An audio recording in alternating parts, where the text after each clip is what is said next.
වස්සාන ධර්ම දේශනා පින් දීමෙන් පින් අඩුවනවාද? එහෙමත් හිතෙන්න පුළුවන්. Taman සතු පින අන් අයට දුන්නාම අඩු වෙයිද? හොඳට හිතට ගන්න. පින් දීම පින්කම. ඒ නිසා පින් දුන්නාම තව තවත් පින් වැඩි වෙනවා. එක පොල් තෙල් පහනක් දැල්වලා ඒ පොල් තෙල් පහනෙන් තව පහනක් පත්තු කළාම පින්වතුනි මුල් පහනේ ආලෝකය අඩු වෙයිද? නැහැ. තව පහනක් පත්තු කළාම එතන ආලෝකය තව වැඩි වුණා. තව පහන් 10ක්, තව පහන් 100ක්, තව පහන් 1000ක් පත්තු කළත් මුල් පහනේ ආලෝකය අඩු වෙන්නේ නැහැ. ඒ පලාතම තව තවත් ආලෝකමත් වුණා. අන්න ඒ වාගේ අපි පින් දුන්නා කියලා අපි පින අඩු වෙන්නේ නැහැ. පින් දීම පින්කමක් නිසා පින වැඩි වෙනවා. ඒ නිසා පින් දෙන්න නම් අපි සතුව පින් තියෙන්න ඕන. පින් තියෙන්න නම් දාන සීල භාවනා අර පෙර පින්කම් අපි සිද්ධ කරගන්න ඕන. ඒක තමයි මේ පින්කම් තුන මුලින්ම තියෙන්නේ. දන් දෙන්න, සිල් රකින්න, භාවනා කරන්න. මේන් ලැබෙන පින අපට පින් දීමකට යොදා ගන්න පුළුවන්. පින් දෙනවා වගේම පින් අනුමෝදන් වීමත් අපි විසින් සිද්ධ කළ යුතුයි. පින් අනුමෝදන් වීමත් පින්කම. කවුරු හරි ඔබ ළඟට ඇවිල්ලා කියනවා, "පින්වතුනි, මම අහවල් මහා පින්කම කළා. අට මහා පින්කම් අතුරෙන් මෙන්න මේ පින්කම් කළා. මම දඹදිව ගියා. මම රුවන්වැලි සෑ වඳින්න ගියා. මං අහවල් භාවනා වැඩසටහනට සම්බන්ධ වුණා. මම ලොකු පින්කම් කරගත්තා. මේ පින ඔයත් අනුමෝදන් වෙන්න" කියලා කෙනෙකුට කිව්වහම ඒ අනුව සතුටු වෙන්න පුළුවන්. ඒ නිසා පින්වතුනි, පින් අනුමෝදන් වීමත් පින්කම. බලන්න පින්කම් කරගන්න කොච්චර අවස්ථාව අපිට තියෙනවද? දිනපතා නවතම ධර්ම දේශනා ශ්‍රවණය කිරීමට වස්සාන ධර්ම දේශනා අපගේ YouTube නාලිකාව දැන්ම subscribe කරන්න. බෙල් අයිකනය ක්ලික් කරන්න.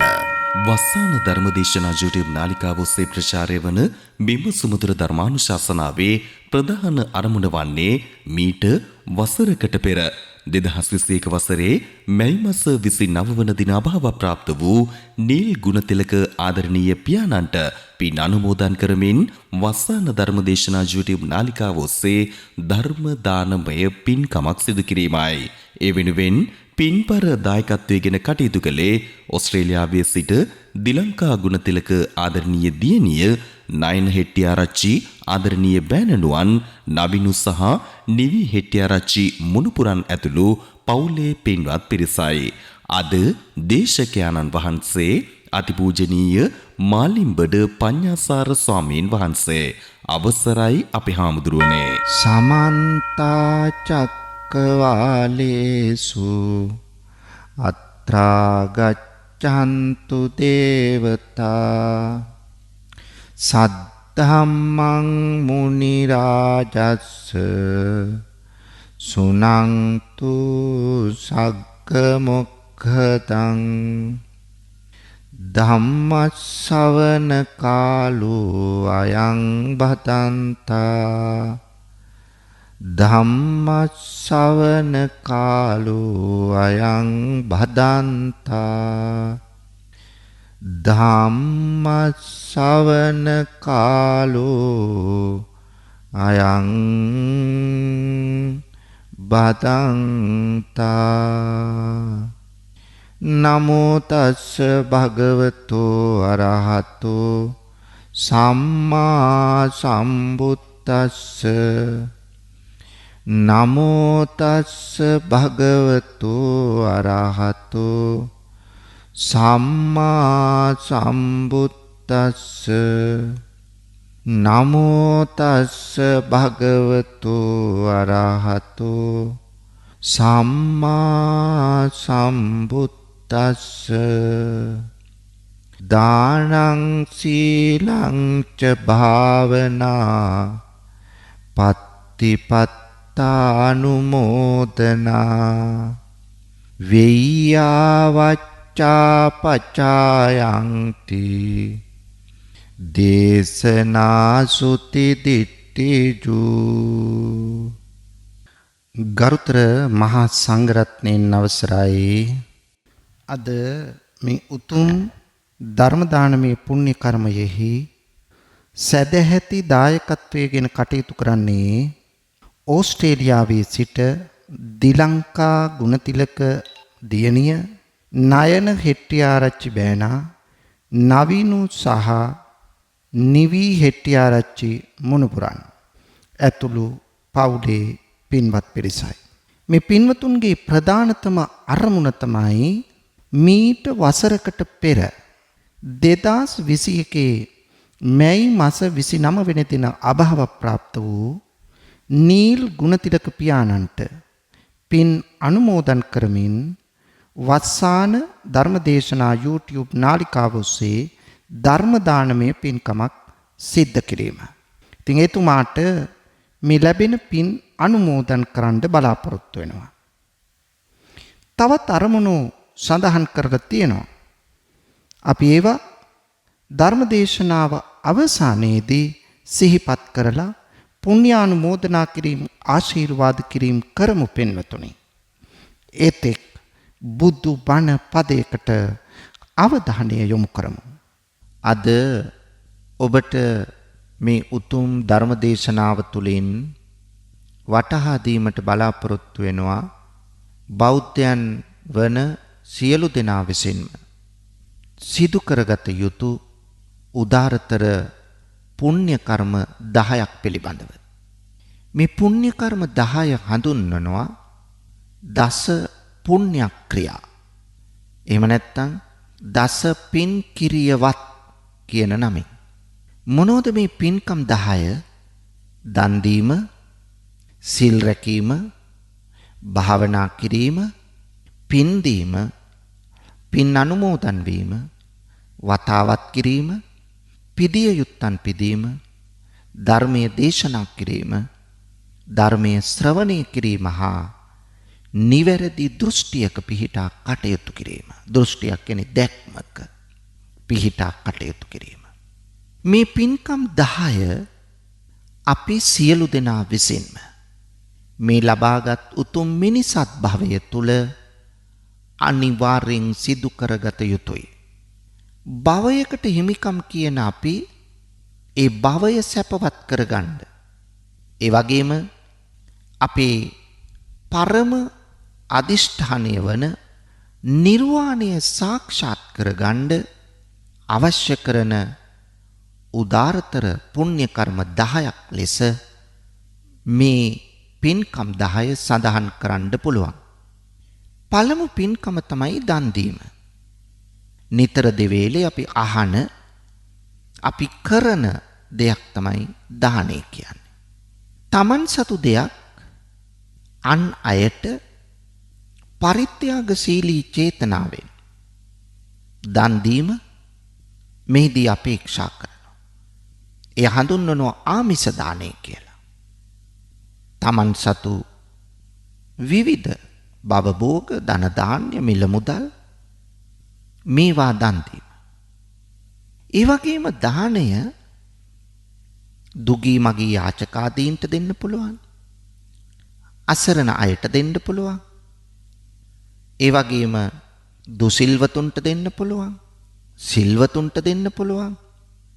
සෝවාන් සකදාගාමි අනාගාමි රහත් උතුමන්ට දෙන්න පුළුවන්. පසේ බුදුන් වහන්සේට දෙන්න පුළුවන්. ලෞතුරා බුදුරජාණන් වහන්සේට පූජා කරන්න පුළුවන්. එහෙනම් පින්වතුනි අපි පූජා කරන දානයේ වැටිම ආනිසංසයක් තියෙන්නේ ලෞතුරා බුදුරජාණන් වහන්සේ උදෙසා කරන පූජාවේ. ඉන් පස්සේ පුද්ගලික දාන පෙළගස්වල තියෙනවා ඒ ලැබෙන ආනිසංස ප්‍රමාණය අනුව. මේ ආමිස දානය හැරුණාම අපිට පුළුවන් අභය දානය දෙන්න. අභය කියන්නේ නිර්භයත්වය කෙනෙකුට දෙනවා කියන එකයි. විපතකට පත්වෙච්ච කෙනෙකුට සැපත ලබා දෙන එක. බියටපත් වූ කෙනෙකුට නිර්භයත්වය ලබා දෙන එක. ඒ නිසා ජීවිතය අහිමි වෙන්න තියෙන කෙනෙකුට මිනිසෙක් වෙන්න පුළුවන්, සතෙක් සිව්පාවෙක් වෙන්න පුළුවන්. ඒ සියලු දෙනාට ජීවිත දාණය දෙනවා නම් ඒක අභය දානයයි. අභය දාණය දීම මොන තරම් කුසලයක් ලැබෙන පින්කමක්ද? මේ ලෝකේ අපි කවුරුත් ජීවත් වෙන්න ආසයි. අපි දඬුවමට බයයි, මරණයට බයයි. එහෙනම් තමන් උපමා කරගෙන සබ්බේ තසන්ති දණ්ඩස්ස සබ්බේ භායන්ති මච්චුනෝ, හැම කෙනෙක් මිනිස්සු විතරක් නෙවෙයි මේ ලෝකේ සෑම සත්වයෙක්ම පින්වතුනි දඬුවමටත් බයයි, මරණයටත් බයයි. ඒ නිසායි බුදුහාමුදුරෝ දේශනා කරන්නේ අත්තානං උපමං කତ୍වා, තමා උපමා කරගෙන නහනෙයන ගහතේ, අනුන්ව ඝාතනය නොකරන්න, අනුන්ට හිංසා පීඩා නොකරන්න. මේ ලෝකේ කවුරුත් පින්වතුනි ජීවත් වෙන්න ආසයි. සබ්බේ සංජීවිතං පියං. ඒකයි මේ දේශනා කරන්නේ තමා උපමා කරගෙන අන් අයට වචනයෙන් හිංසා කරන්න එපා, දඬු මුගුරු වලින් හිංසා කරන්න එපා, කායික වශයෙන් හිංසා කරන්න එපා, ඔවුන්ව ඝාතනය කරන්න එපා. මොකද මම මගේ ජීවිතයට ආදරේ නම්, ආස නම්, ජීවත් වෙන්න කැමති නම් අනිත් සතත්, අනිත් මිනිසයත් මං වගේම ජීවත් වෙන්න දක්වන්නේ අප්‍රමාණ ආසාවක්. එහෙනම් කෙනෙකුට අභය දෙනවා මිස කෙනෙකුගේ ජීවිතේ අහිමි කරන්න එපා කියන එකයි බුද්ධ දේශනාවේ ඇතුළත් වන්නේ. ඒක මානව දයාව ගරු කරන ලෝකේ ඕන කෙනෙකුටම වැටහෙනවා. අනිත් එක්කෙනා මරලා දාලා, අනිත් එක්කෙනාගේ අයිතිවාසිකම් මුදුරාගෙන කෙනෙකුට කටයුතු කරන්න කිසිදු අයිතියක් නැහැ. හැම කෙනෙක්ම තම තමන්ගේ ජීවිතයට උපරිම වටිනාකමක් දීලා තියෙනවා. ඒ නිසා කෙනෙක්ගේ ජීවිතේ වටිනවා, අනිත් අයගේ ජීවිත වටින්නේ නැහැ කියලා පැත්තකට දාන්න, පසෙකට තල්ලු කරන්න, ඔව්ව ඝාතනය කරන්න කිසි කෙනෙකුට අයිතියක් නැහැ පින්වතුනි. ඒ නිසා කෙනෙකුට ජීවත් වීමේ වරම ලබා දෙන එක අභය දානයයි. ධර්ම දානය කියලා කියන්නේ ධර්මය දෙන එකයි. නොමග ගිය කෙනෙකුට අවවාද අනුශාසනා කළ සුමග කියලා දෙනවා නම්, කෙනෙකුට වැරදි මග යනවා නම් ඒ වරද කියලා දීලා ඔහුව හරි මගට ගන්නව නම්, ලෝකයේ ඇත්ත දෙයින් කෙනෙක් දැනුවත් කරනවා නම්, ධර්මයේ කියා දීම කියන්නේ ඒකයි.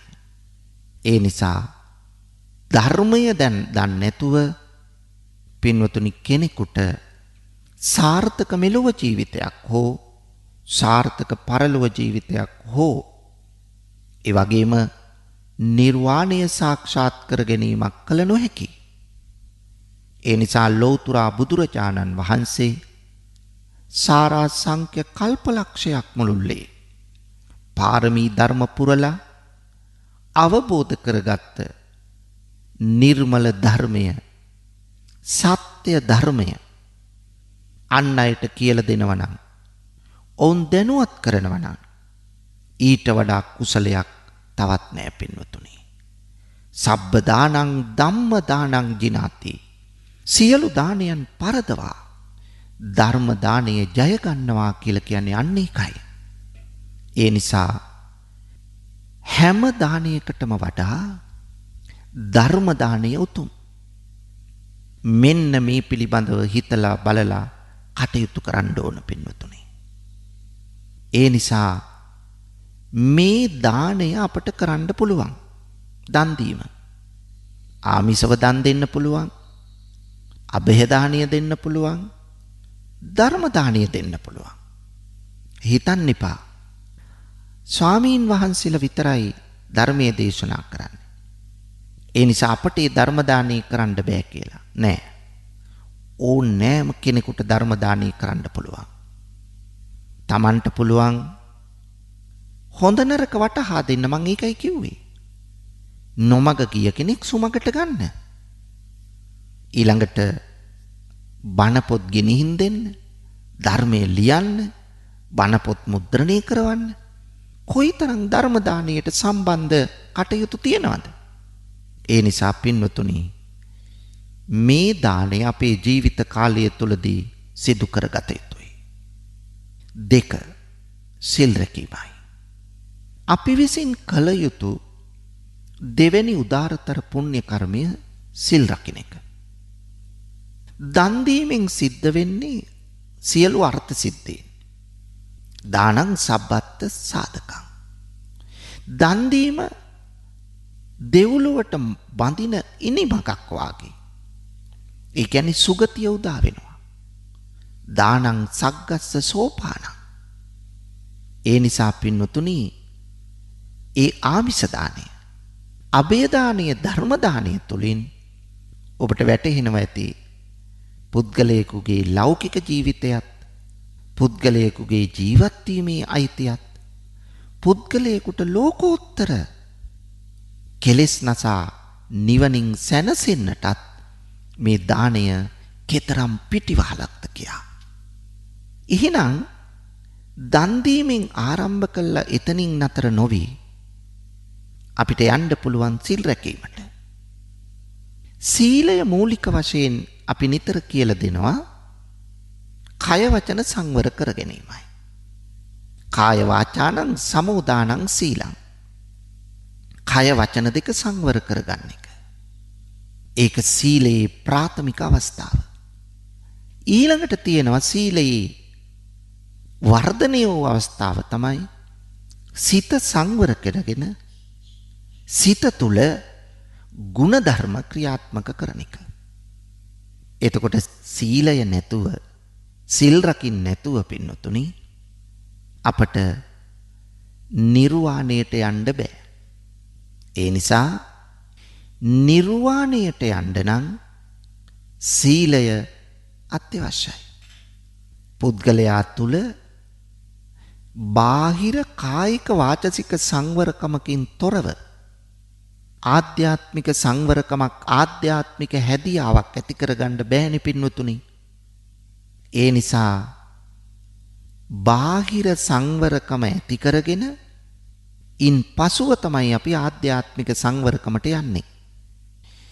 ඒ නිසා පින්වතුනි බාහිර සංවරකම සඳහා කය වචනය සංවර කරගන්න. ඊළඟට යන්න ආධ්‍යාත්මික සංවරකමට. එතකොට සීලයේ මේ පියවර දෙකම තියෙනවා. ඉස්සෙල්ලා කය හෝ වචනය සංවර කරගෙන ඉන් පසුව ආධ්‍යාත්මික ගුණධර්ම වර්ධනය කරගන්නවා. ඒ නිසා අපි පෙන්වා දීලා තියෙනවා සෑම මොහොතකම වගේ හැම ශික්ෂාවකම කොටස් දෙකක් ඇතුළත් බව. පළවෙනි කොටස තමයි වාරිත්‍ර සීලය. ඒ කියන්නේ වරදකින් වැළකීම. දෙවැනි කොටස කියලා කියන්නේ චාරිත්‍ර සීලය. ඒ කියන්නේ ආධ්‍යාත්මී ගුණධර්ම ඇති කර ගැනීම. උදාහරණ වශයෙන් කෙනෙක් ප්‍රාණඝාතයෙන් වෙන් වුණා. ඒක විරතිය. ඒක වාරිත්‍රය. ඊට පස්සේ මොකද කරන්නේ? අපි ගුණධර්ම ඇති කරගන්නෝ ආධ්‍යාත්මයේ ප්‍රාණඝාතයට එරෙහිව යන ගුණධර්ම. මෛත්‍රිය, කරුණාව, දයාව මේ වගේ ගුණධර්ම ඇති කර ගැනීම චාරිත්‍රයයි. ඒ නිසා හැම ශික්ෂාවකින්ම බලාපොරොත්තු වන්නේ අන්න ඒ දෙයන්සේ වර්ධනය කරන එක. මොකද්ද දෙයන්සය? එකක් වාරිත්‍රය, අනෙක චාරිත්‍රය. සීලය පංචශීලයෙන් පටන් ගත්තාම පංචශීලය ඒක නිත්‍ය සීලයයි. එදිනෙදා ආරක්ෂා කරන්න ඕන මානව හිමිකම් සුරැකෙන සීලයයි. ගුණධර්ම පුද්ගලයා තුල වර්ධනය වන සීලය. පන්සිල් රකින්න සමාජයක් නිර්මාණය වුණොත් මේ සමාජයේ කිසි වරදක් නැහැ. මේ සමාජයට නීතියක් අවශ්‍ය නැහැ. නීති අවශ්‍ය වෙලා තියෙන්නේ පන්සිල් කඩ කරන නිසායි. පන්සිල් සුරකින්න සමාජය යුක්තිගරුකයි, සාධාරණයි, සාමකාමී, වරප්‍රසාද සහිතයි පින්වතුනි. ඊළඟට පංචශීලයේ ඉඳලා අපිට පොහොය දවසට අෂ්ටාංග සීලයට, දස සීලයට, එහෙම නැත්නම් ආජීව අෂ්ටමක සීලයට ගමන් කරන්න පුළුවන්. භික්ෂූන් වහන්සේලාට සාමණේරයන් වහන්සේලාට සාමණේර දස සීලයකුත්, උපසපන් භික්ෂුවකට ශික්ෂා 227කුත් ඇතුළත් වෙනවා. ඒ නිසා පින්වතුනි, මේ සීලය ආරක්ෂා කරමින් තම බාහිර සංවරකමත් ආධ්‍යාත්මික සංවරකමත් ගොඩනගා ගන්නව නම් එය සමාජයක් සුරක්ෂිත කරන්නත් ලෝකෝත්තර නිවන් මඟ හෙලිපෙහෙලි කරගන්නත් ප්‍රබල සාධකයක් බවට පත්වන බව ඔබ වටහා ගන්න ඕන පින්වතුනි. තුන්වෙනි පින්කම තමයි භාවනා කිරීම. භාවනාව යනු සිත වැඩිමයි, සිත දියුණු කිරීමයි. භාවනා කිරීමට පෙර අපි ඉරියව්වක් සකස් කර ගන්න ඕන. ඊළඟට සිත එකඟ කර ගන්න ඕන. එකඟ කරගත් සිත තමයි භාවනා අරමුණක් ලබාගෙන සිත දියුණු කර ගන්න ඕන. මේ භාවනා අරමුණු වලට තමයි අපි කියන්නේ උපදෙස් වලට කමඨහන්, කර්මස්ථාන කියලා. එහෙනම් තම තමන්ගේ චරිතය කුමක්ද කියලා දැනගෙන ඒ චරිතයට ගැළපෙන භාවනාවක් අපි අපේ ජීවිතයට ලං කරගත්තොත් පින්වතුනි, මේක ලොකු කුඩා ස්ත්‍රී පුරුෂ ගිහි පැවිදි ભેදයක් නෑ. සියලු දෙනාටම ශාන්තිය උදා කිරීමට සමත්, සියලු දෙනාගේ සිත එකඟ කොට දියුණු කිරීමට සමත්, සිතේ වික්ෂිප්ත බව, සිත තුල පවත්නා විසිරෙන ස්වභාවය, සිත තුල පවත්නා පීඩාකාරී ස්වභාවය, සිත තුල පවත්නා නොසන්සුන් ස්වභාවය, පුද්ගලයා මානසික අසීරුතාවයකට පත්වීම වැනි බොහෝ දේ නැති කරගෙන සමාධිගත සිතකින්, නිවැරදි සිතකින්, සැනසීම් සහගත සිතකින්, ප්‍රශ්න අඩු සිතකින්, සතුටු සහගත සිතකින් එදිනෙදා ජීවිතය ගත කරන්නට ඔබට ශක්තිය ලැබෙනවා භාවනාවෙන්. ඒ නිසා අපේ අධ්‍යාපනයේ ලබන පාසල් යන දරුවන්ටත් උදෑසන කාලේ තමා අලුයම නැගිට වෙලාවේ පොඩි වෙලාවක් මෛත්‍රී භාවනාව හෝ ආනාපාන සති භාවනාව කරලා දවසේ වැඩ පටන් ගන්නව නම් වැඩිහිටි ඔබටත් ගිහි පැවිදි සැමටත් පුදුම මානසික සහනයකින්, පුදුම සැනසීමකින් එදා දවස ගත කරන්න පුළුවන් වේ. කලබලකාරී අවිවේකී ජීවිතයක නිරත වෙලා ඉන්න ඔබ සැනසීමක් ලබන්නට තියෙන මඟ තමයි භාවනාව. දවස අවසන් වුණාම රාත්‍රී නිින්දට යද්දී ඇඳේ හාන්සි වෙලා හරි කමක් නැහැ. මොහොතක් මෛත්‍රී භාවනාව වඩන්න. මෛත්‍රී භාවනාව වඩලා නිින්දට යන්න. සුවසේ නිදාගෙන, කරදරයක් නැතුව හොඳ ඉරියව්වක නිදාගෙන, නරක හීන දකින් නැති නිින්දකට අවතීර්ණ වෙලා හෙට උදෑසන සුවසේ පිබිදෙන්නට පුළුවන් වාසනාවක් ලැබෙනවා මේ මෛත්‍රී භාවනාවෙන්. ඒ නිසා භාවනාවත් අපේ ජීවිතයට එකතු කරගත්ත යුතුයම අනිවාර්ය පින්කමක් හැටියට ඔබ සිහියට ගන්න පින්වතුනි. ඒක අපට අත්‍යවශ්‍යයි. ගිහි පැවිදි අපි කාටත් ඕන දෙයක්. පැය ගණන්, දින ගණන් භාවනා කරන එක නෙවෙයි මම කියන්නේ. එහෙමත් කරන්න ඕන අපි නිවන් දැකීම සඳහා එදිනෙදා ජීවිතය වාසනාවන්ත සැපවත් එකක් බවට පත් කරගන්න අලුයම් කාලේ අඩු ගානේ විනාඩි 5ක්, රාත්‍රී නිින්දට යාමට පෙර විනාඩි 5ක් භාවනාවේ නිරත වන්නේ නම් ඔබ අනිවාර්යයෙන්ම ඔබේ ජීවිතය වඩාත් වාසනාවන්ත වෙනවාට කිසිදු සැකයක් නැහැ. හතරවෙනි පින්කම තමයි පින්වතුනි පින් දීම. පින් දෙන්නේ කාටද? අන් අයට. පින් දුන්නාම කාටද පින් ගන්න පුළුවන්? පින් ගන්න පුළුවන් පින්වතුනි දේවලෝක ඉපදුනොත් දේවලෝක 6ක් තියෙනවා. ඒ දේවලෝකික ඉපදුනහම පින් ගන්න පුළුවන්. දෙවිවරු අල්පේ ශාක්‍ය මහේ ශාක්‍ය කියලා ඉන්නවා. ඒ වගේම මිනිසෙක් වෙලා ඉපදුනොත් පින් ගන්න බෑ. තිරිසනෙක් වෙලා ඉපදුනත් පින් ගන්න බෑ. නිරයේ ඉපදුනත් පින් ගන්න බෑ. අසුර ලෝක ඉපදුනත් පින් ගන්න බෑ. පින්වතුනි පින් ගන්න පුළුවන් പ്രേත ලෝකේ ඉපදිනු එක් പ്രേත කොටසකට විතරයි. ඒ පරදත්තෝපජීවී. අපි පින් දෙනකොට අනේ අපේ පින ගන්න එක නෑ ඒ නිසා පින් දීලා වැඩක් නෑ කියන මානසිකත්වය ඇති කරගන්න එපා. පින් දෙන එක ඥාතීන්ට අපේ යුතුයකමක්. ඒ අය පින් ගන්නවාද නැද්ද කියන එක ඒ අයගේ කාර්යයක්. ඒ නිසා පින් ගන්නවාද පින් නොගන්නවාද අපට අදාළ නැහැ. අපි පින් දීම කරන්න ඕන. පින් දීමෙන් පින් අඩුවනවාද? එහෙමත් හිතෙන්න පුළුවන්. Taman සතු පින අන් අයට දුන්නාම අඩු වෙයිද? හොඳට හිතට ගන්න. පින් දීම පින්කමක්. ඒ නිසා පින් දුන්නාම තව තවත් පින් වැඩි වෙනවා. එක පොල් තෙල් පහනක් දැල්වලා ඒ පොල් තෙල් පහනෙන් තව පහනක් පත්තු කළාම පින්වතුනි මුල් පහනේ ආලෝකය අඩු වෙයිද? නැහැ. තව පහනක් පත්තු කළාම එතන ආලෝකය තව වැඩි වුණා. තව පහන් 10ක්, තව පහන් 100ක්, තව පහන් 1000ක් පත්තු කළත් මුල් පහනේ ආලෝකය අඩු වෙන්නේ නැහැ.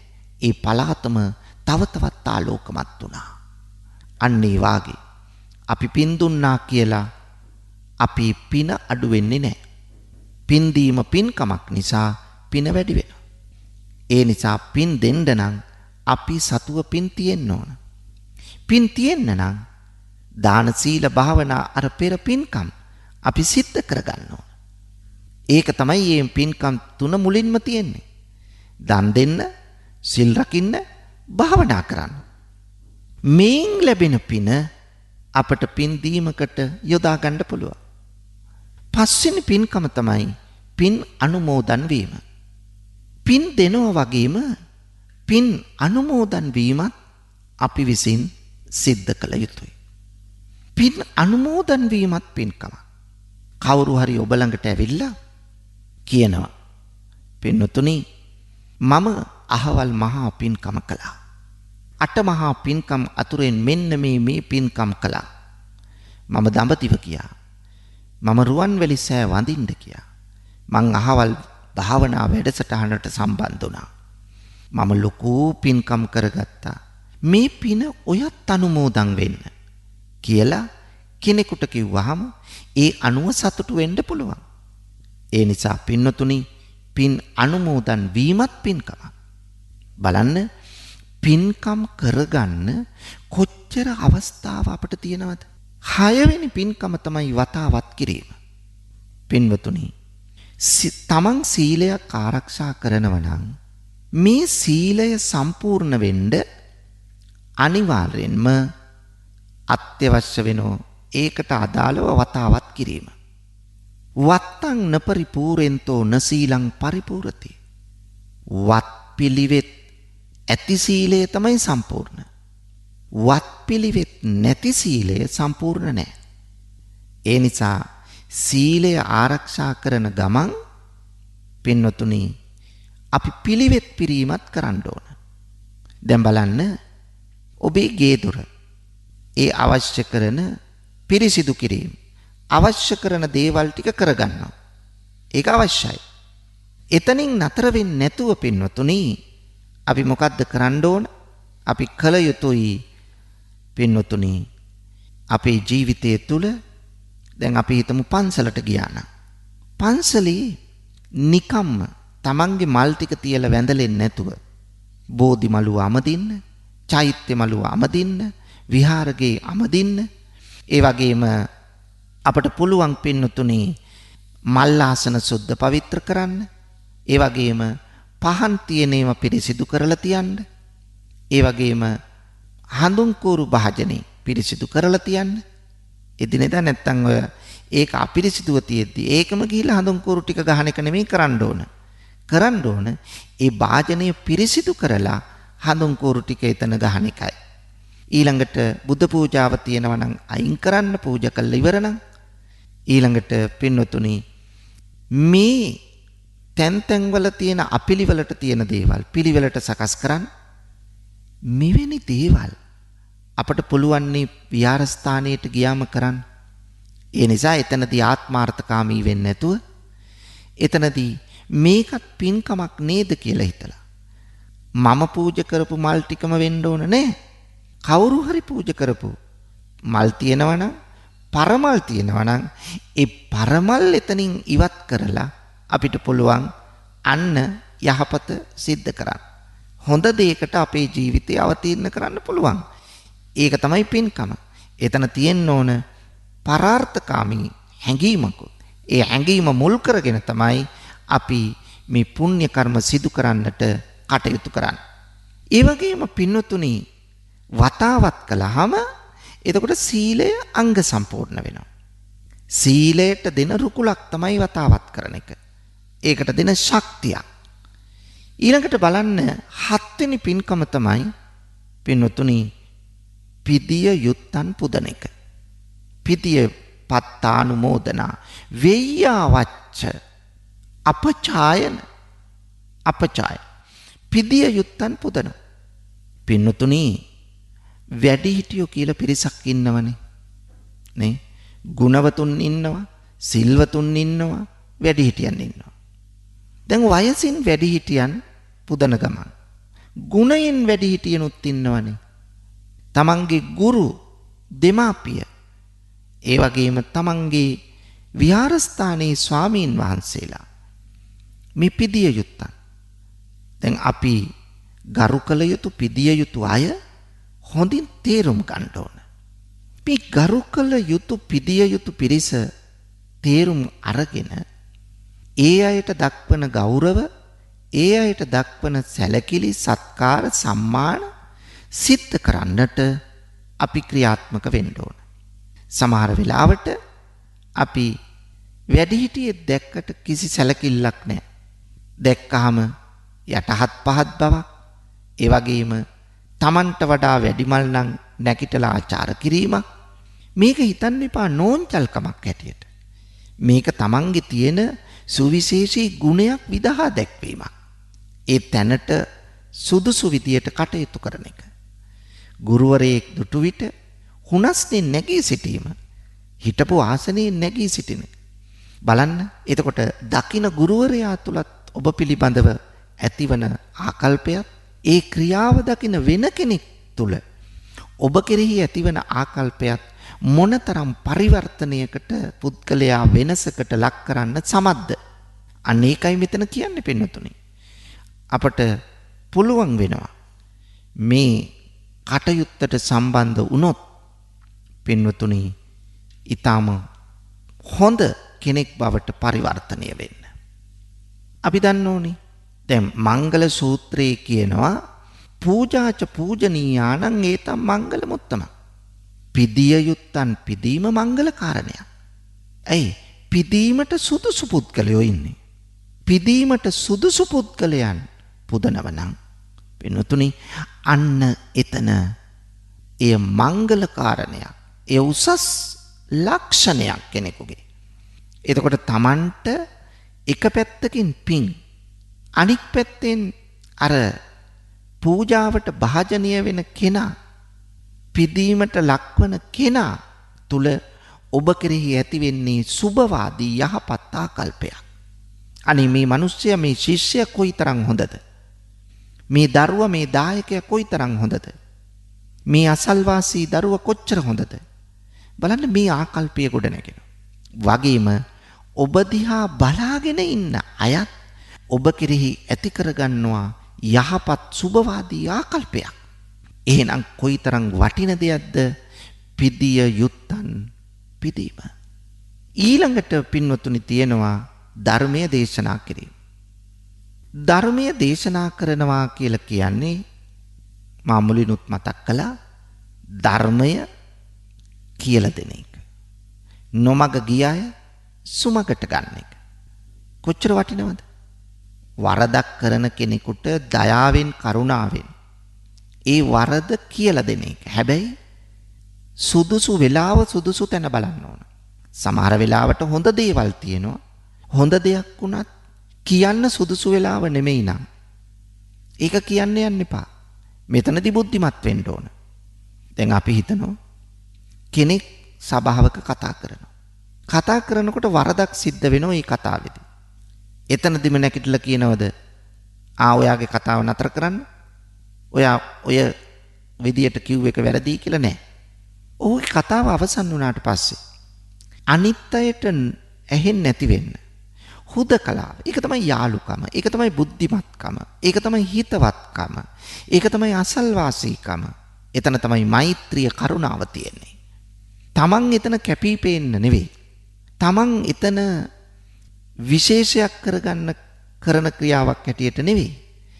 අර පුද්ගලයාට දයාවෙන් කරුණාවෙන් ඕන එක කියලා දෙන්න. ඒ නිසා කෙනෙකුගේ අඩුපාඩුවක් කෙනෙකුගේ වරදක් වුණත් කියලා දෙන වෙලාවක් කියලා දෙන ක්‍රමයක් තියෙන්න ඕන. ඒ නිසා හැම තැනදීම දැක්ක තැන වැරදි හදන්න ගියොත් තමන් තනිකරම වැරදිකාරයෙක් බවට පත් වෙනවා. ඒ නිසා මේක දකින කෙනාගේ වැරදි හදන්න නෙවෙයි. එතකොට බැනුම් අහන්න ගුටි කන්න වෙනවා. එහෙම කරන්න ගියොත් එහෙම නෙමෙයි වෙන්න ඕන. තමන්ගේ හිතවත් තමන් දන්න කියන තමන්ගේ කල්යාණ මිත්‍රයා එහෙම නැත්නම් තමන්ගේ අසල්වාසය එයාගේ ස්වභාවය අනුව බලලා තමයි බුද්ධිමත්ව මේ කාරණාව කියලා දෙන්න ඕන. ඒක තමයි පින්නොතුනි හරි වැරදි දෙක හොඳින් වටහලා දීම ධර්මයේ කියා දීමක්. දැන් නොමග යන කෙනෙකුට ඒ නොමග ඇති ආදීනව කියලා දීලා සුමග පෙන්වලා යහපත් මග පිටක් කරන්න පුළුවන් නම් මොන්න තරම් උසස් ක්‍රියාවක්ද පින්නතුනි. ඊට අමතරව අපට පුළුවන් කෙනෙකුට යුතුයකම් පැත්ත කියලා දෙන්න.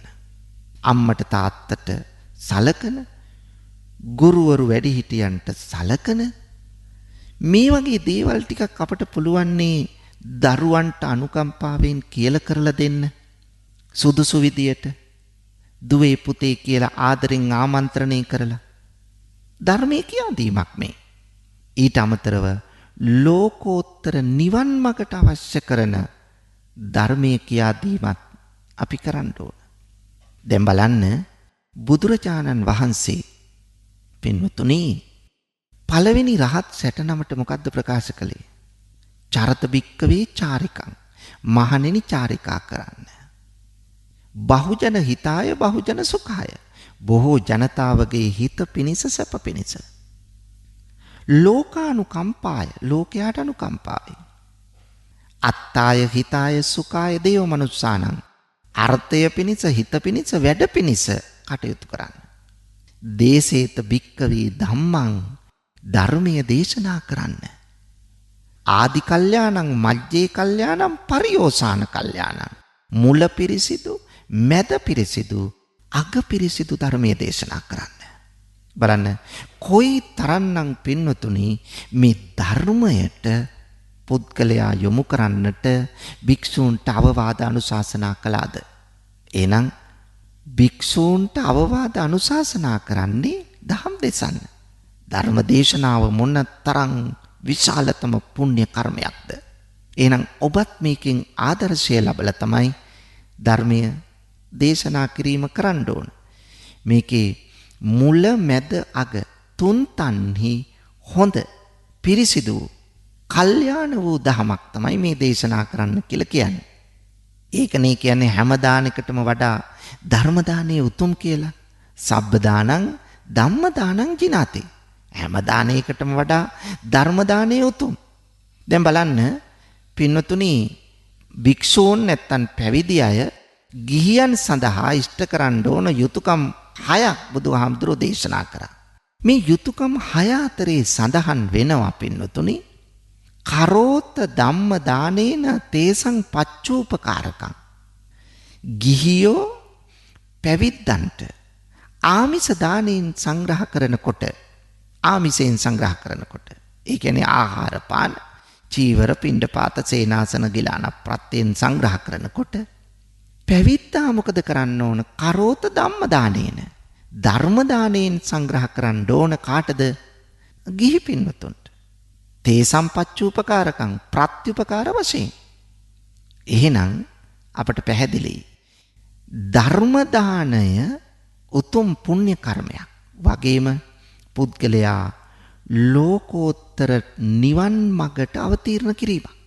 එහෙනම් කෙනෙකුට නිවන් මගට අවතීර්ණ කරවන්න පුළුවන් නම් මොන තරම් උසස් ක්‍රියාවක්ද කියන එක ඔබට පැහැදිලි. 9 වෙනි පුණ්‍ය කර්මය තමයි පින්නතුනි ධර්මයේ ශ්‍රවණය කරන එක. ධර්මය දේශනා කරන එකත් ධර්මයේ ශ්‍රවණය කිරීමත්. දැන් අපි ධර්මය දේශනා කරනවා වගේම ධර්මයේ ශ්‍රවණයත් කරනවා. දැන් ඔබත් එහෙම වෙන්න ඕන. ඔබ ධර්මයේ ශ්‍රවණය කරනවා වගේම ඔබ ධර්මය අනුන්ට කියලා දෙන්නත් ඕන. අන්න ඒකයි. දැන් අපි ධර්මයේ කියලා දෙනවා වගේම අපි ධර්මයේ ශ්‍රවණය කරනවා. එතකොටනේ නොඇසූ දේවල් අපට දැනගන්න පුළුවන් වෙන්නේ. ඇසූ දේවල් අපෙන් වැඩි දියුණු වෙන්නේ. සිත හොඳින් සකස් කරගන්න පුළුවන් වෙන්නේ. ඒ නිසා පින්නතුනි බණ අහන්න ඕන, බණ පොත් කියවන්න ඕන, ඒ වගේම බණ අනුන්ට කියලා දෙන්න ඕන. මේ සියල්ල එකතු වුණු තැන තමයි සැබෑ මනුස්සත්වයේ නිර්මාණය වෙන්නේ. සැබෑ නිවන් මඟ හෙළිපෙහෙළි වෙන්නේ. දැන් බලන්න බණ අහන එක කාලේන ධම්ම ශ්‍රවණං සුදුසු කාලයේ ධර්මයේ ශ්‍රවණය කරනවා නම් පින්නතුනි ඒක මොකද්ද? ඒක මංගල කාරණයක්. එහෙනම් සුදුසු වෙලාවේදී ධර්මයේ ශ්‍රවණය කරන්න. දැන් පින්නතුනි අපි තුල ප්‍රඥාව වර්ධනය කර ගන්න නම් මේ ප්‍රඥාව වර්ධනය කිරීමේ කාර්ය සඳහා අත්‍යවශ්‍ය වූ කාරණයක් තමයි ධර්මයේ ශ්‍රවණය කිරීම. ධර්මයේ ශ්‍රවණයෙන් තොරව අපට නිවන් මඟ පසක් කරගන්න කිසිසේත්ම බැහැ. ඒ නිසා නිවන් මඟ පසක් කර ගැනීමේ උදාරතර කාර්ය සඳහා අත්‍යවශ්‍ය දෙයක් තමයි පින්නතුනි ධර්මය ශ්‍රවණය කරන එක. එතකොට ධර්මයේ ශ්‍රවණය කරනකොට තමයි අපේ ධර්මඥානෙ වර්ධනය වෙන්නේ. අපි සියල්ල ඉබේට පහළ වේවා කියලා චේතනාවෙන් හිටියට කවදාවත් සිද්ධ වෙන්නේ නැහැ. ධර්මයේ ශ්‍රවණයටත් පුරුදු වෙන්න ඕන. නැත්තම් ශ්‍රවණය කරන්න කම්මැලි, හිතෙන්නේ නැහැ. පසුබසින ස්වභාවයක්, නිද්‍රාශීලී බවක්, අලසකමක් අපි තුල ඇති වෙන්නේ. අන්නේ අලස ස්වභාවය නැති කරගන්න බණ අහන්නත් පුරුද්දක් ඇති කරගන්න ඕන. දැන් සමහරු බණ පදයක් ජීවිතේට අහන්නේ. ඒ නිසා බණ අහන්නත් පුරුද්දක් ඇති කරගත්තොත් තමයි ඒ බණ ඇසීමේ කලාව Tamanට දියුණු කරගන්න පුළුවන් වෙන්නේ. එතකොට එක බණක් ඇහුවාම මොන තරම් ඒ තුලින් දැනුමක් වපසරියක් සකස් වෙනවද? ඊළඟට තව බණක් අහනවා අපි. මේක මුළු දවසේම බණ අහන එක නෙවෙයි මම කියන්නේ. ඔබට හැකි වෙලාවට හැකි පමණ බණ පදයක් ඇහුවොත් ඔබේ ජීවිතයේ තියෙන අඩුපාඩුකම් ගොඩාක් ඔබට මග හරවා ගන්න පුළුවන් වෙනවා පින්නතුනි. එතකොට ලෞකික ජීවිතයේ සාර්ථකත්වය මේකෙන් සකස් වෙනවා. ලෝකෝත්තර දිවි පෙවෙතට අවශ්‍ය කරන පසුබිම එයින් සකස් කරගන්න පුළුවන්. එහෙනම් ධර්ම ශ්‍රවණයත් ඊටම වැදගත්.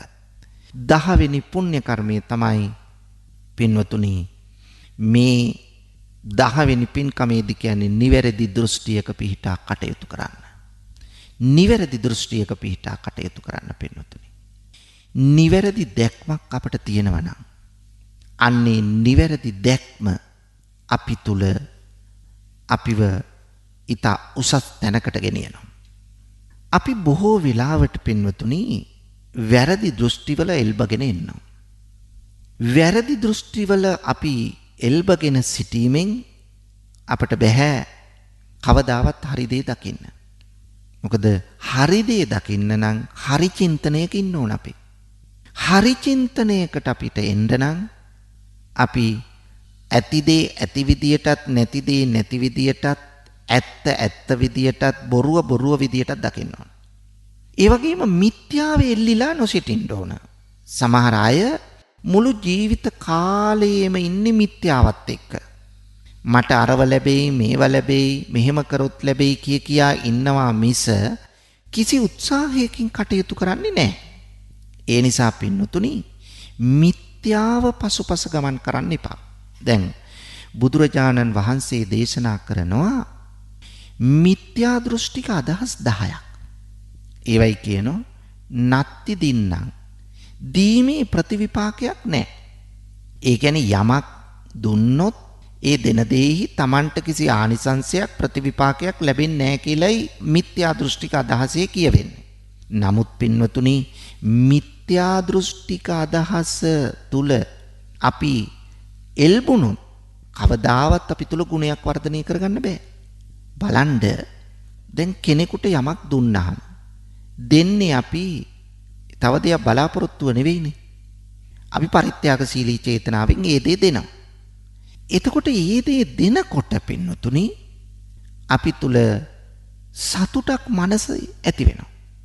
දැන් අපි හිතමු කෑම එකක් කියලා. මිනිස්සෙකුට අසරණ මිනිස්සෙකුට දෙනවා. අපි දීලා අපි සතුට වෙනවා. අර මිනිස්සේ කෑම පිඟාන ගත්තට පස්සේ එයා ඒ කෑම ටික කාලා සතුට වෙනවා. දැන් එහෙනම් දීමේ ප්‍රතිවිපාකයේ තියෙනවද නැද්ද? ගෙයක් අහිමි තෙමි ඉන්න පොල්ලතු පෙලකින්න මිනිස්සෙකුට ගෙයක් හදලා දෙනවා. දැන් අපි ඒක දීලා සතුට වෙනවා. අර මිනිස්සු දරු පවුලම ඒ ගේ සුරක්ෂිතයි. අවුවෙන් වැස්සෙන් පින්නෙන් සුළඟින් විසකුරු සතුන්ගෙන් හොරුන්ගෙන් අර නිවසම ආරක්ෂා වෙනවා. අර බලන්න අර දරු පවුලම ආරක්ෂා වෙනවා. එතකොට ඒ අයට ආරක්ෂා සහිතව සතුටින් තමන්ගේ රැකියාව කරගෙන දරුවන්ගේ අධ්‍යාපනය හොඳින් කරගෙන ඉන්න පුළුවන් වෙනෝනේ පින්නතුනි. එතකොට ආනිසංස නැහැ කියලා කොහොමද කියන්නේ? දීමේ ප්‍රතිවිපාක නැහැ කියන එක මිත්‍යාව. දීමේ ප්‍රතිවිපාක තියෙනවා කියන එක සම්‍යක් දෘෂ්ටිය. එහෙනම් දීමේ ප්‍රතිවිපාක ඇති බව මේ කිව් උදාහරණ දෙකෙන් ඔබට පැහැදිලි වෙනවා ඇති. ඒකයි කියන්නේ සිත පහදාගෙන දන් දෙන්න. නේ? හොඳ හිතින් දන් දෙන්න. නිවැරදි දෙයක් දන් දෙන්න. අධාර්මිකව උපයන්න එපා. ඒව දන් දීලා වැඩක් නැහැ. ඒ නිසා නිවැරදි දෙයක් දන් දෙන්න. හිත පරිත්‍යාගශීලී චේතනාව ඇති කරගෙන දන් දෙන්න. අන්න. ඒ නිසා දීමේ ප්‍රතිවිපාක තියෙනවා. ඒ වගේම දානයක් දුන්නාම කුඩා දානේ මහා දානේ කියලා නෑ. ආනිසංස තියෙනවා තමන්ගේ හිතේ හැටියට. අපිට මෙලොවකුත් තියෙනවා පරලොවකුත් තියෙනවා. මොකද සංසාර ගමනක් නේ අපිට තියෙන්නේ. අපි සසර උපදින්නේ මොනෝ නිසාද? තණ්හාව නිසා. එතකොට තණ්හා මූලික මනෝභාවයකින් මැරුණාම තව තැනක උපදිනවා. උපදින්නේ නැහැ කියලා කෙනෙක් තුල අදහසක් තියෙනවනේ ඒක මිත්‍යාව. නේ? මවට සලකලා පියාට සලකලා වැඩක් නැහැ කියලා අම්මල තාත්තලාට ගහලා ගෙදරින් එලවන දරුවොත් ඉන්නවා. සමහර අම්මල තාත්තලා දරුවෝ මරනවා. සමහර දරුවෝ අම්මල තාත්තලා ඝාතනය කරනවා. බලන්න කොයිතරම් ඛේදනීයද කියලා. ඒ නිසා තමන් තුල මේ මව්සෙනෙහස පියසෙනෙහස ඇති කරගෙන අම්මා තාත්තා නැත්තම් අද මම මෙතන කොයින්ද? උපන් පැදුරෙම මං අතැරලා දැම්මනම් මම මෙතන අද නැහැ. ඒ නිසා මගේ රත්තරන් අම්මට තාත්තට මම සලකනවයි කියන හැඟීමෙන් කටයුතු කරන්න ඕන. ඒක තමයි අවශ්‍ය. ඒ නිසා පින්නතුනි මෙන්න මේ මිත්‍යාව අතහැරලා දාලා සම්‍යක් දෘෂ්ටියට පැමිණෙන්නට ඔබට හැකිනම් ඒක තමයි වටින්නේ. ඒ නිසා සම්‍යක් දෘෂ්ටිය තමයි අපි තුල තියෙන්න ඕන. ඒකෙන් තමයි ඇත්ත දකින්න පුළුවන් වෙන්නේ. නැත්තම් කවදාවත් ඇත්ත දකින්න ලැබෙන්නේ නැහැ. දැන් සමහරු හිතනවා පින්නතුනි කරනු ලබන හොඳ නරක ක්‍රියාවල විශේෂ ප්‍රතිවිපාකයක් නැහැ කියලා. පින්නතුනි බුදුහාමුදුරෝ දේශනා කරන්නේ අත්ති සුකට දුක්කටානං කම්මානං පලං විපාකෝ. ඇත අත්ති කියන්නේ සුකට දුක්කටානං සැප දුක් කියලා දෙකක් තියෙනවා. හොඳ නරක දෙකට සැප දුක් කියලා ප්‍රතිවිපාක තියෙනවා. හොඳ කර්මයක් කළොත් සැප ප්‍රතිවිපාක, නරක කර්මයක් කළොත් නරක ප්‍රතිවිපාක. ඉතින් බුද්ධ දේශනාව ආයිත් කාටවත් වෙනස් කරන්න බෑ.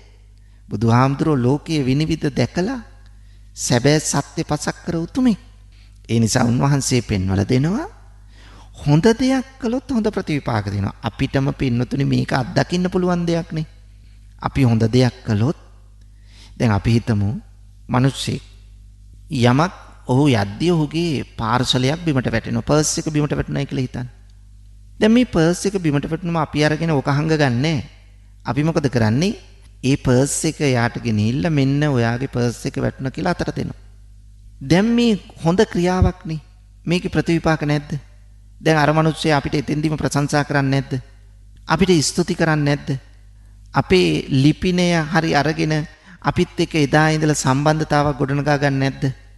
අන්න ඒකයි පින්නතුනි මේ කියන්නේ හොඳ දෙයට හොඳ ප්‍රතිවිපාක තියෙනවා. අපි නරක දෙයක් කළොත් අපිට නරක ප්‍රතිවිපාක නැද්ද? පින්නතුනි අපි කාට හරි බැන්නොත් ඉස්සෙල්ලා හිත නරක වෙන්නේ බැනුම් අහන කෙනාගේද බනින අපේ හිතද? ඉස්සෙල්ලාම නරක වෙන්නේ අපේ හිතනේ. ඇයි? කෙනෙකුට බනින්න නම් අපි ද්වේෂයක් හිතට ගන්න ඕන. තරහක්, ක්‍රෝධයක්. මේ තරහ හිතට අරගත්ත ගමන්ම ඉස්සෙල්ලාම අපිරිසිදු උනේ කාගේ හිතද? මගේ හිත. මගේ හිත අපිරිසිදු වෙනකොටම මගේ ලේ ධාතුවට මොකද වෙන්නේ? අපිරිසිදු වෙනවා. එතකොට මගේ හිත අපිරිසිදු වෙනකොට මගේ ලේ අපිරිසිදු වෙනවා. ලේ අපිරිසිදු වෙනකොට මට මුළු ශරීරයටම අහිත පිණිස බලපානවා. මගේ හෘද ස්පන්දනය වැඩි වෙනවා. මගේ හිස කැක්කුම පටන් ගන්නවා. නේ? මට දද කුෂ්ඨ ඇති වෙන්න පටන් ගන්නවා. මේ අර කෝපය නිසා, කෝපයේ ප්‍රතිඵල. එහෙනම් නරක ක්‍රියාවක් කළොත් නරක ප්‍රතිඵල තියෙනවා ඉස්සෙල්ලම Tamanට. ඊට පස්සේ පින්නතුනි අනිත් අයට බැනුම් අහන කෙනා සතුටු වෙයිද? එයා සතුටු වෙන්නේ නැහැ. එයත් කනස්සල්ලටපත් වෙනවා. එයා තුලත් කේන්ති ඇවිස්සෙනවා. සමහරට එයා නිහඬව ඉන්නවා. සමහර වෙලාවට එයාත් බනිනවා. සමහරට එයා ගහන්න පනින්න පුළුවන්. සමහරලා එයාට අපි බනින වෙලාවට එයාට කේන්ති ගිහලා එයා ගහන පාරකින් අපේ නරක තැනකට වැටුනොත් මැරිලා වැටෙන්න පුළුවන්. එහෙනම් නරක ක්‍රියාවේ නරක ප්‍රතිවිපාක තිබුණද නැද්ද? තිබුණා. ඒ නිසා හොඳ ක්‍රියාවක හොඳ ප්‍රතිවිපාක වගේම නරක ක්‍රියාවක නරක ප්‍රතිවිපාක තියෙනවා. ඒ නිසා මේක තමයි සම්‍යක් දෘෂ්ටිය. ඒ නිසා මිත්‍යාවට යට වෙලා පින්නතුනි විවිධ හැඟීම් පසුපස යන්නේ නැතුව ඇත්ත දකින්න බුද්ධියට මුල් තැන දීලා අපි කටයුතු කරන්න පෙළඹෙනවා නම් අන්න එතන තමයි සත්‍ය තියෙන තැන. ඒ නිසා ලෝකයේ දෙවියන් වහන්සේ සියල්ල ලබා දෙනවා. වහින්නේ දෙවියෝ නිසා, පායන්නේ දෙවියෝ නිසා, ලෙඩ වෙන්නේ දෙවියෝ නිසා, ලෙඩ සුව වෙන්නේ දෙවියෝ නිසා කියන මිත්‍යාවට හසු වෙන්නේ නැතුව සැබෑ తත්වය දකිමින් කටයුතු කරන්නට අපට පුළුවන් නම් අන්න ඒක තමයි සැබෑ සම්‍යක් දෘෂ්ටිය. එහෙනම් ධර්මය පිළිබඳ අපි හරි දැක්මක් ඇතුව අපි කටයුතු කරනවා නම් සත්‍ය දැනගත් අය අපට කියලා දුන්නු දේ හරි කියලා අපි පිළි අරගෙන ඒ ඔස්සේ අපි ගමන් කරනවා නම් ආන්න එතන තමයි සැබෑ සම්‍යක් දෘෂ්ටිය පිහිටන්නේ. පින්වතුනි මෙන්න මේ උදාරතර මේ ගුණ 10 ඔබේ ජීවිතයට එක් කරගත්තොත් දානය, සීලය, භාවනාව, පින්දීම, පින් අනුමෝදන් වීම, වතාවත් කිරීම, පිදිය යුත්තන් පිදීම, ධර්මයේ දේශනා කිරීම, හිවත් කියා දීම, ධර්ම ශ්‍රවණය කිරීම, නිවැරදි දෘෂ්ටියක සම්‍යක් දෘෂ්ටියක පිහිටා ක්‍රියා කිරීම යන මේ කුසල දහම් 10 අපි මැරෙන්න කලින් අපේ ජීවිතයේ සිදු කරගත යුතුයි කියන හැඟීම ඔබ ඇති කරගත්තොත් මේ පින්කම් 10 ඔබට කරගන්න පුළුවන්. ඒ නිසා මා මැරෙන්න කලින් මේ පින්කම් 10 මගේ ජීවිතේ ඉටු කරගන්නවාමයි කියන චේතනාව ඇති කරගත්තොත් ඔබ ජීවිතේ අර්ථවත් වැඩදායී කෙනෙක් බවට, ඵලදායී ජීවිතයක් ගත කළ කෙනෙක් බවට ඔබ ස්ථිරවමපත් වෙනවා පින්වතුනි. එතකොට ඔබේ මෙලොව සාර්ථකයි, සතුටුයි. පරලොව චුතිසිතට මේක බලපෑමක් වෙනවා. ඒ නිසා පරලොව සාර්ථකයි. ඒ නිසා මෙතන සිත වඩලා තියෙනවා. ඒ නිසා නිවනටත් සමීප වෙලා තියෙනවා. මෙලොව පරලොව දෙලොව හා නිවන කියන මේ සියල්ල සාක්ෂාත් කරගන්නට අවශ්‍ය කරන පසුබිම සකස් කරගන්න පුළුවන්. ඒ නිසා ඔබත් අදාතම මේ පුණ්‍ය ක්‍රියා 10 සිද්ධ කරන්නට පෙළ ගැහෙන්න අදිෂ්ඨාන කරන්න ආරම්භ කරන්න. ඔබ සැමටම අමා මහ නිවනම සිද්ධ වේවා. පින්වතුනි, අද මේ උතුම් ධර්මදේශනාවෙහි පුණ්‍යවන්ත දායකත්වයෙන් කටයුතු කරන්නේ ඕස්ට්‍රේලියාවේ සිට දිලංකා ගුණතිලක දියණිය, නයන හෙට්ටිආරච්චි බෑණනුවන්, නවිනු සහ නිවි හෙට්ටිආරච්චි මුණුපුරන් ඇතුළු පවුලේ පින්වත් පිරිසයි. මේ පින්වතුන්ගේ ප්‍රධානතම අරමුණ තමයි මීට වසරකට පෙර 2021 මැයි මාස 29 වන දින අභාව ප්‍රාප්ත වූ නීල් ගුණතිලක පියාණන්ට පින් අනුමෝදන් කරමින් වස්සාන ධර්මදේශනා YouTube නාලිකාව ඔස්සේ ධර්ම දානමය පින්කමක් සිදු කිරීම. මේ ලැබෙන පින් නීල් ගුණතිලක පියාණන්ට අත්පත් වේවා. එතුමා සුඛිත මුදිත වේවා. ඉක්මන් භවයකදීම අමා මහ නිවනින් සැනසේවායි අපි ප්‍රාර්ථනා කරමු. ඊට අමතරව රංජිත් ගුණතිලක, ඊඩා ගුණතිලක, උපාලි ගුණතිලක, සාගර පෙරේරා ඇතුළු පරම්පරානුගත සියලුම ඥාතීන්ට මේ පින් අත්පත් වේවා. ඒ අය සුඛිත මුදිත වේවායි අපි ප්‍රාර්ථනා කරනවා. සුජීවත්ව සිටින කුසුම් සමරනායක මෑණියන්ට, විනීතා ගුණවර්ධන මෑණියන්ට, පියසේන හෙට්ටිආරච්චි පියාණන්ට නිදුක් නිරෝගී සුවය දීර්ඝායුෂ ලැබේවායි ප්‍රාර්ථනා කරනවා. අසනීප තත්ත්වයේ පසුවන රසිකා හෙට්ටිආරච්චි සොහොයුරියට සහ නෙත්මින පුතුට ඉක්මන් සුවය ප්‍රාර්ථනා කරනවා. දේශකයාණන් වහන්සේ ඇතුළු මහා සංඝරත්නයටත් නිදුක් නිරෝගී සුව දීර්ඝායුෂ ලැබේවායි ප්‍රාර්ථනා කරනවා. මාතෘ භූමියේ පවතින පීඩාකාරී තත්ත්වය ඉක්මනින් පහ වී ගොස් රට සෞභාග්‍යයෙන් පිරි ධාර්මික රටක් වේවායි ප්‍රාර්ථනා කරන අතර බණැසූ ලක්වැසි ලෝවැසි සියලු දෙනාට චතුරාර්ය සත්‍ය ධර්මය අවබෝධ වීම පිණිස මේ ධර්ම දානමය කුසලයද හේතු වාසනා වේවායි මේ පින්වතුන්ගේ ප්‍රාර්ථනාවයි. ඒ සියලු ප්‍රාර්ථනා ඒ අයුරින්ම ඉෂ්ට සිද්ධ වේවා. සියලු දෙනාටම ශාන්තියක්ම වේවායි අපි ප්‍රාර්ථනා කරමු. ඔබ සැමට අමා මහ නිවනම සිද්ධ වේවා. වස්සාන ධර්මදේශනා YouTube නාලිකාව ඔස්සේ ඔබ ඒ ශ්‍රවණය කළේ මීට වසරකට පෙර 2021 වසරේ මැයි මාස 29 වන දින අභාව ප්‍රාප්ත වූ නීල් ගුණතිලක ආදරණීය පියාණන්ට පින් අනුමෝදන් කරමින් වස්සාන ධර්මදේශනා YouTube නාලිකාව ඔස්සේ සිදු කළ ධර්ම දානමය පින්කමයි. ඒ වෙනුවෙන් පින්බර දායකත්වයෙන් කටයුතු කළේ ඕස්ට්‍රේලියාවේ සිට දිලංකා ගුණතිලක ආදරණීය දියණිය, නයන හෙට්ටිආරච්චි ආදරණීය බෑණනුවන්, නවිනු සහ නිවි හෙට්ටිආරච්චි යන මුණුපුරන් ඇතුළු පවුලේ පින්වත් පිරිසයි. සිදු කළා වූ ධර්ම දානමය කුසලයේ අනුභවයේ බලයෙන් එම පවුලේ පින්වත් සියලුම දෙනාට නිදුක් නිරෝගී සුවය සහ දීර්ඝායුෂ පිණිස මෙම ධර්ම දානමය කුසලය හේතු වාසනා වේවා. ධම්මසු ඔබ සැමටත් සම්මා සම්බුදු සරණයි. විදේශගතව සිටින ඔබටත් ඔබේ ජන්මදිනය වෙනුවෙන් ඔබෙන් වෙන් වූ නැහිත මිතුරන් වෙනුවෙන් පුණ්‍ය අනුමෝදනා කිරීමටත් සුජීවත්ව සිටින ඔබේ දෙමාපියන්ට ආශිර්වාද කිරීමටත් වස්සාන ධර්මදේශනා YouTube නාලිකාව ඔස්සේ දායකත්ව ධර්මදේශනා ප්‍රචාරය කිරීම සඳහා දැන්ම කතා කරන්න 071 57 57 13 දුරකථන අංකයට 071 57 57 13 දුරකථන අංකයට ධම්මසු ඔබ සැමට තෙරුවන් සරණයි. 0.71 8යි 57යි 57යි 13 0.71 8යි 57යි 57යි 13 වස්සාන ධර්මදේශනා දිනපතා නවතම ධර්මදේශනා ශ්‍රවණය කිරීමට වස්සාන ධර්මදේශනා අපගේ YouTube නාලිකාව දැන්ම subscribe කරන්න, බෙල් අයිකනය ක්ලික් කරන්න. වස්සාන ධර්මදේශනා